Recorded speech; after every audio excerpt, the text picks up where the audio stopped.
ललाटम् केशभृत् भ्रूमध्यम् भूतनाथो व्यान्नासिकाम् वीरविग्रहः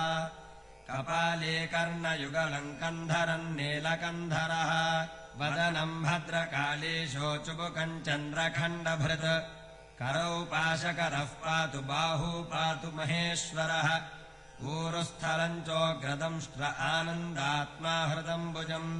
रुद्रमूर्तिर्नाभिमध्यम् कटिम् मे पातु शूलभृत् मूर्धानम् पञ्चमूर्धाव्यान्निटलम् निर्मलेन्दुभृत् कपोलयुग्मम् कापाली जिह्वाम् मे जीवनायकः